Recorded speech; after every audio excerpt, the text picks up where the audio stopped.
நீங்கள் பார்த்துக் கொண்டிருப்பது AJK டிவியின் புதுவை மாலை. வணக்கம். பணியின் போது உயிர் நீத்த காவலர்களுக்கு அஞ்சலி செலுத்தும் நிகழ்ச்சியில் முதல்வர் ரங்கசாமி பங்கேற்று காவல்துறை அணிவகுப்பை ஏற்றுக்கொண்டு மலரஞ்சலி செலுத்தினார். காவல்துறையில் பணியில் இருந்தபோது இறந்த போலீசாருக்கு அஞ்சலி செலுத்தும் நிகழ்ச்சி ஆண்டுதோறும் அக்டோபர் 21ஆம் தேதி கடைபிடிக்கப்படுகிறது.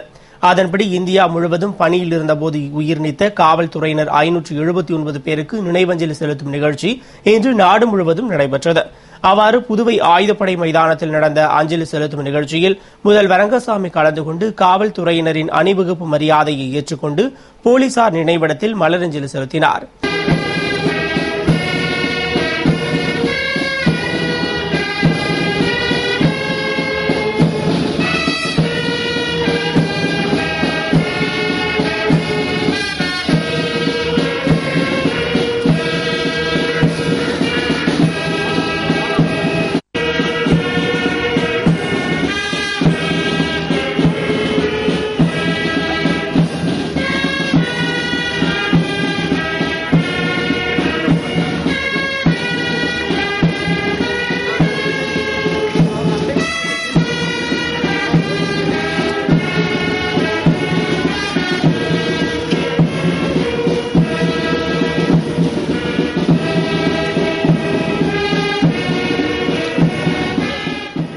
அதனைத் தொடர்ந்து சட்டமன்ற உறுப்பினர் தமிழ்ச்செல்வன், தலைமைச் செயலர் சாட்டன்வி சாங்கி, டிஜிபி காமராஜ் மற்றும் காவல் உயர் அதிகாரிகள் மலரஞ்சலி செலுத்தினர்.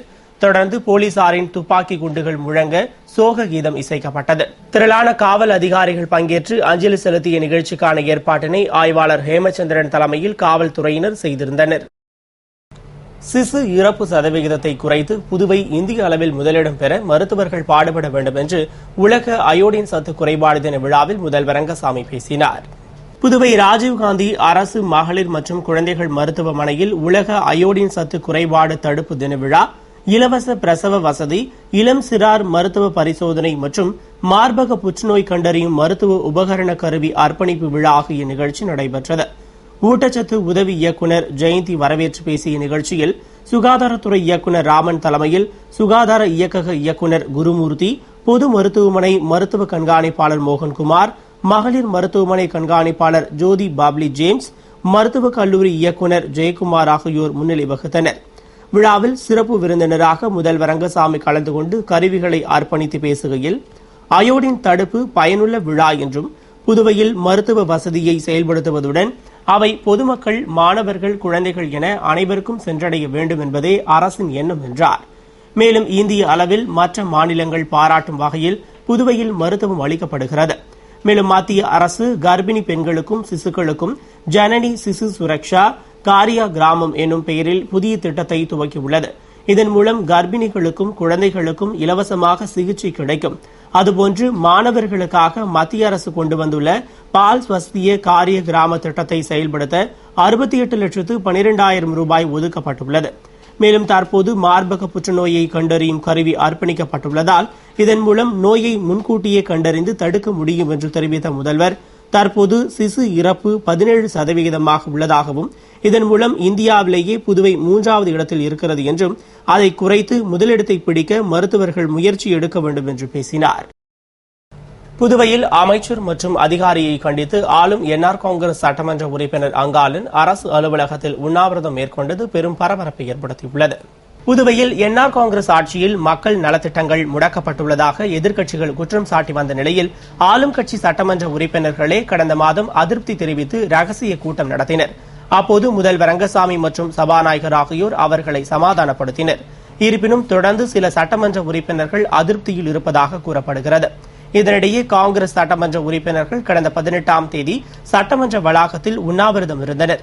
இந்நிலையில் இன்று புதுவை சித்தன்குடியில் உள்ள மகளிர் மற்றும் குழந்தைகள் மேம்பாட்டுத்துறை அலுவலகத்திற்கு வந்த ஆளும் என்ஆர் காங்கிரசின் திருபுவனை தொகுதி சட்டமன்ற உறுப்பினர் அங்காளன், துறை இயக்குநர் மீனாகுமாரி அலுவலக நுழைவு வாயில் முன்பு திடீரென உண்ணாவிரதம் மேற்கொண்டார். ஆளும் கட்சி சட்டமன்ற உறுப்பினரே உண்ணாவிரத போராட்டத்தில் ஈடுபட்ட சம்பவம் பெரும் பரபரப்பை ஏற்படுத்தியுள்ளது. இதுகுறித்து அங்காளன் கூறுகையில், திருபுவனை தொகுதியில் கடந்த 2009ஆம் ஆண்டு முதல் 1200 பேருக்கு முதியோர் ஓய்வூதியத்திற்காக விண்ணப்பிக்கப்பட்டது. மேலும் என்ஆர் அரசு பதவியேற்றதும் ஒவ்வொரு தொகுதியிலும் தலா 325 பேருக்கு ஓய்வூதியம் வழங்கப்பட்டதாகவும், ஆனால் தனது தொகுதியில் யாருக்கும் ஓய்வூதியம் வழங்கப்படவில்லை என்றும், தற்போது ஒவ்வொரு தொகுதிக்கும் 200 பேர் என ஓய்வூதியம் வழங்க நடவடிக்கை எடுக்கப்பட்ட நிலையில் தனது தொகுதியில் மட்டும் மொத்தம் 300 பேருக்குத்தான் ஓய்வூதியம் கொடுப்பதாக கூறுகின்றனர். இதுபற்றி துறை அமைச்சரிடமும் தனி செயலரிடமும் பலமுறை தொடர்பு கொண்டு பேசியும் அவர்கள் 300 பேருக்கு மட்டும்தான் வழங்க முடியும் என்று கூறுவதால் தொகுதி மக்களிடம் பதில் சொல்ல முடியாமல் உண்ணாவிரதம் மேற்கொண்டதாக கூறினார். இந்த பிரச்சினை முடியும் வரை தொகுதி மக்களுடன் சேர்ந்து உண்ணாவிரதம் மேற்கொள்ள உள்ளதாக கூறினார். அப்போது தகவல் அறிந்து அங்கு வந்த கோரிமேடு போலீசார் அவரை சமாதானம் செய்ய முயன்றும் அதனை ஏற்க மறுத்து அவர் உண்ணாவிரதம் மேற்கொண்டதால் பெரும் பரபரப்பு ஏற்பட்டது. ஒற்றுமையாக இருக்கும் காங்கிரஸை மிரட்டி பார்க்க வேண்டாம் என்று காங்கிரஸ் சார்பில் நடந்த உணவு உத்தரவாத சட்டம் குறித்த விளக்க கூட்டத்தில் எதிர்க்கட்சித் தலைவர் வைத்திலிங்கம் ஆவேசமாக பேசினார். புதுவை மாநில காங்கிரஸ் சார்பில் மத்திய அரசின் உணவு உத்தரவாத சட்டம் குறித்த விளக்க கூட்டம் கம்பன் கலையரங்கில் மாநில தலைவர் ஏ வி சுப்பிரமணியன் தலைமையில் நடைபெற்றது. முன்னாள் முதல்வர் ராமச்சந்திரன், முன்னாள் அமைச்சர்கள் பெத்தபெருமாள், காந்திராஜ், ஏழுமலை, கந்தசாமி மற்றும் மனோகர், பாலாஜி, விநாயகமூர்த்தி, ஏகேடி ஆறுமுகம், சிவக்கொழுந்து, சங்கர் உள்ளிட்ட காங்கிரஸ் நிர்வாகிகள் முன்னிலையில் நடந்த கூட்டத்தில் சிறப்பு அழைப்பாளராக தமிழக காங்கிரஸ் பிரமுகர் கோபண்ணா கலந்து கொண்டு மத்திய அரசின் உணவு பாதுகாப்பு சட்டத்தில் மாநில அரசுக்கு கிடைக்கும் நன்மைகளை எடுத்துக் கூறியதோடு அவற்றை மக்களுக்கு விளக்கி பிரச்சாரம் செய்வது குறித்து ஆலோசனைகளை வழங்கினார்.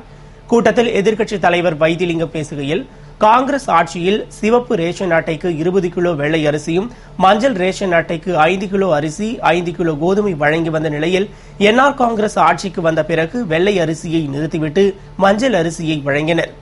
மத்திய அரசு புதுவைக்கு மாதந்தோறும் 4500 டன் அரிசி கோதுமைக்கான மானியம் கொடுத்தும், குறிப்பாக அரிசிக்கு மட்டும் 90 லட்சம் மானியம் வழங்கியும் முதல்வர் மத்திய அரசு எதுவும் கொடுக்கவில்லை என்று கூறுகிறார்.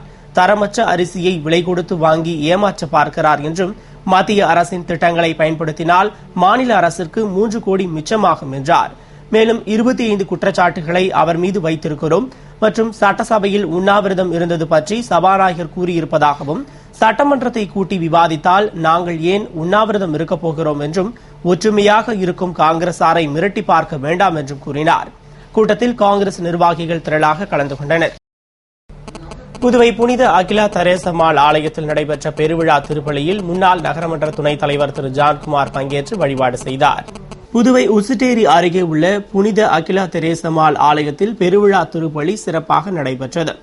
இதனை முன்னிட்டு பங்கு தந்தைகள் மரிய ஜோசப், தெலாமூர், ஆல்பர்ட் தம்பிதுரை, ஆண்டனி ஜெகநாதன் உள்பட 7 பேர் தலைமையில் கூட்டு திருப்பலி நடைபெற்றது. விழாவில் முன்னாள் நகரமன்ற துணைத் தலைவர் திரு ஜான்குமார் பங்கேற்று வழிபாடு செய்தார் மற்றும் பங்கு மக்கள், அருட் சகோதரிகள் என ஏராளமானோர் பங்கேற்று மெழுகுவர்த்தி ஏற்றி ஜெபித்து வழிபட்டனர். அவர்களிடம் பங்கு தந்தை, இதேபோன்று மாஹேவில் உள்ள தெரேசம்மாள் ஆலயத்தில் நடைபெறும் திருப்பலியில் திரளான பங்கு மக்கள் பங்கேற்று சிறப்பித்தனர் என்றும், அதுபோன்று இங்கு நடைபெறும் திருப்பலியிலும் பங்கு மக்கள் திரளாக பங்கு பெற்று பயனடைய வேண்டும் என்று கேட்டுக் கொண்டார். விழாவிற்கான ஏற்பாடுகளை பங்கு தந்தை தலைமையில் பங்கு பேரவையினர் மற்றும் பங்கு மக்கள் செய்திருந்தனர். புதுவையில் கொள்ளை, வழிப்பறி போன்ற குற்றச்சம்பவங்களில் ஈடுபட்ட குற்றவாளிகள் பற்றிய தகவல் தெரிந்தவர்கள் அருகிலுள்ள காவல் நிலையத்தில் தகவல் கொடுக்குமாறு கேட்டுக் கொள்ளப்படுகின்றனர். திரையில் காணும் 4 நபர்கள் புதுவையில் பல்வேறு பகுதிகளில் இருசக்கர வாகனம் திருட்டு, கொலை, வழிப்பறி போன்ற பல குற்றச்சம்பவங்களில் ஈடுபட்டவர்கள். இவர்கள் மீது தமிழகம் மற்றும் புதுவையில் காவல் நிலையத்தில் பல்வேறு வழக்குகள் நிலுவையில் உள்ளன. எனவே போலீசார் தேடப்படும் இந்த 4 குற்றவாளிகளை பற்றி தகவல் தெரிந்தவர்கள் 9489205066 98941 9855 ஆகிய செல்போன் எண்களில் தொடர்பு கொண்டு தகவல் தெரிவிக்குமாறு கேட்டுக் கொள்ளப்படுகின்றனர். அல்லது அருகாமையில் உள்ள காவல் நிலையத்தில் தகவல் தெரிவிக்குமாறு கேட்டுக் கொள்ளப்படுகிறார்கள்.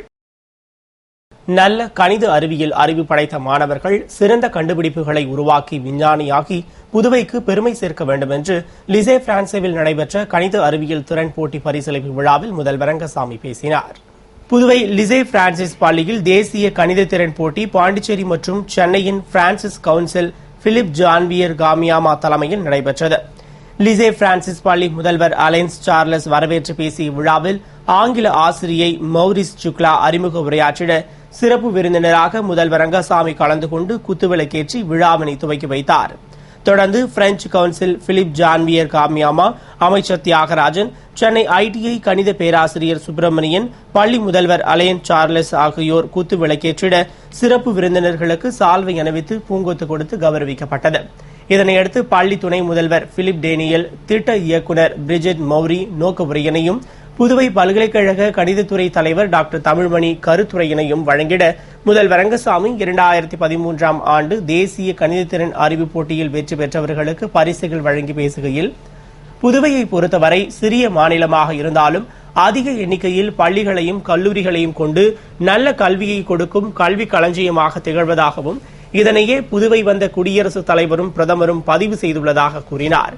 புதுவை மாநிலத்தில் வசதி இல்லாமல் ஏழை மாணவர்கள் கல்வி பெற முடியாத நிலையை முற்றிலும் ஒழிக்க காமராஜரின் எண்ணத்தை பின்பற்றி கல்விக்காக அரசு அதிக நிதி ஒதுக்கி சிறப்பாக செயல்படுத்தி வருவதாக குறிப்பிட்ட அவர், புதுவை மாணவர்கள் கணிதம், அறிவியல் தொடர்புடைய போட்டிகளில் தேசிய அளவில் வெற்றி பெற்று வருவது மகிழ்ச்சி அளிப்பதாகவும், அதுபோல் பல்வேறு பள்ளி மாணவர்களின் கணித அறிவியல் திறனை வெளிப்படுத்தும் வகையில் போட்டி நடத்தப்பட்டிருப்பது பாராட்டுக்குரியது என்றார்.